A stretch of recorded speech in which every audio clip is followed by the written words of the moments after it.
Happy 10th of December.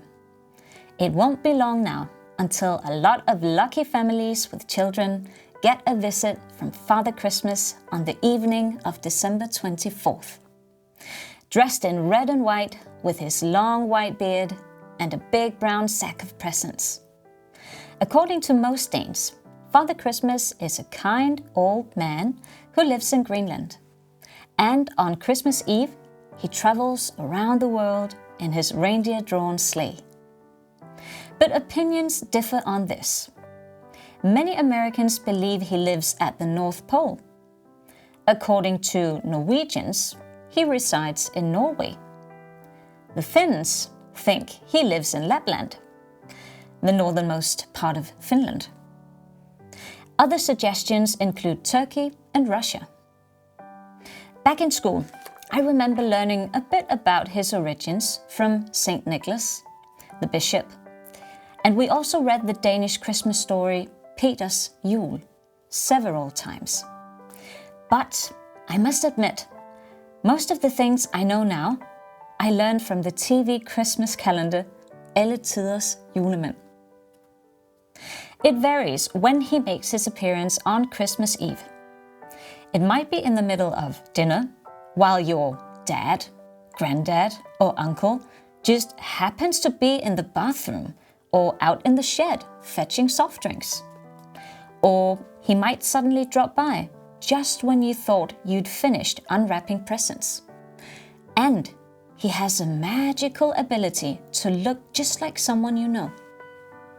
It's usually the parents who buy a few extra things for their children, which are then said to be from Father Christmas or from the actual gift givers.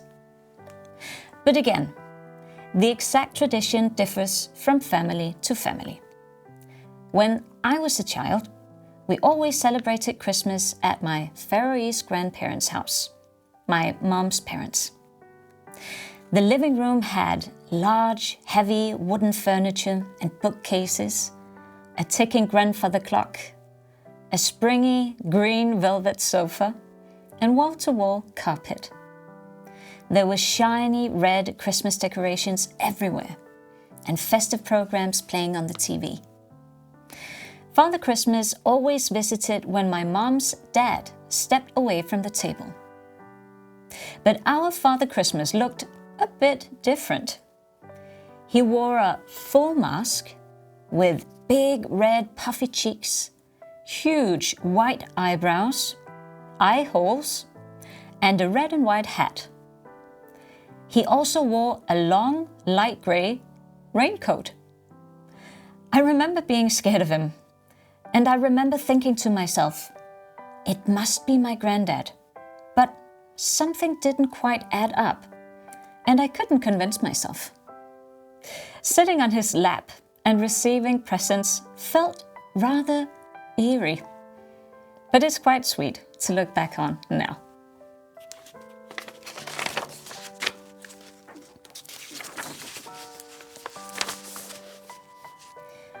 Let's hear from some Danes about what happens when Father Christmas visits them on Christmas Eve.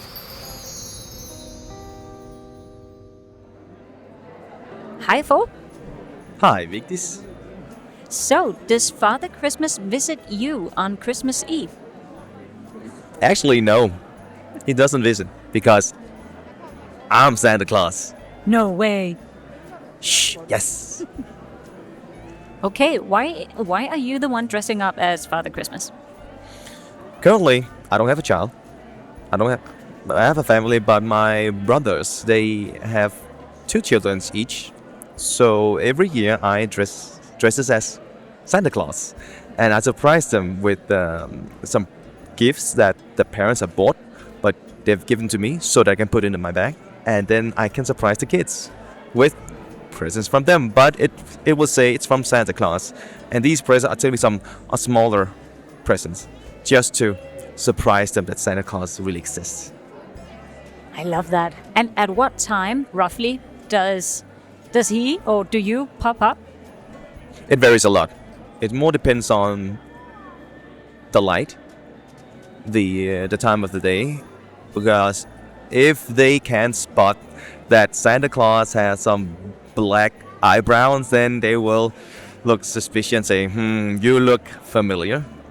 So we try to organize in a way so that the light it's dimmed, the outside is dark, and I'm wandering around at the backyard, waving, jumping, goofing around, and then I'm leaving the present at the door. Or if it's okay with them, they will invite me inside, but maybe stay at a distance so they don't recognize me. And after the present has been given, I take off, and I'm just saying, ho, ho, ho, because if I start to say something else, they might suspect who it is. That's very clever. And it's also very sweet of you, because that must mean that you need to kind of interrupt your own Christmas Eve? Or does it maybe happen during the afternoon? I have to interrupt my own Christmas Eve, but it's okay. It only takes me 15-20 minutes to travel to their place, and then of course back again. But this year is different, because this year I'm going to be the host, so I can't be Santa Claus this year. So who will show up? Do we know? Maybe the real one? That could be, that might be. Do you have any fun anecdotes? Anything that's ever gone wrong, or anything fun to share from you playing that role?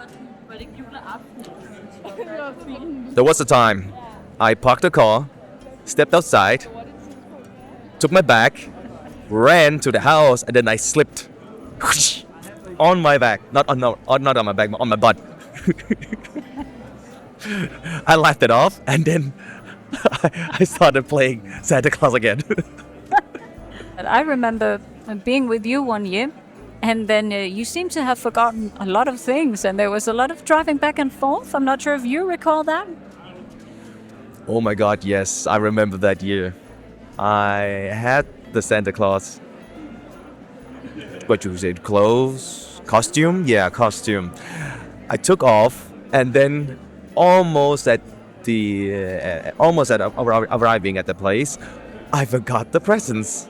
Then I had to go back, and I got the present, and then I halfway again, I forgot something else. I can't remember, because I remember we went back and forth a couple of times. Maybe it could be the beard that I forgot, or it could be the shoes or something like that.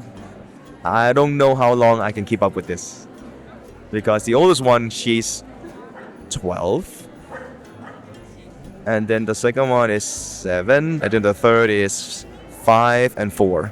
So maybe the last two, or maybe next year it could be for my own kid.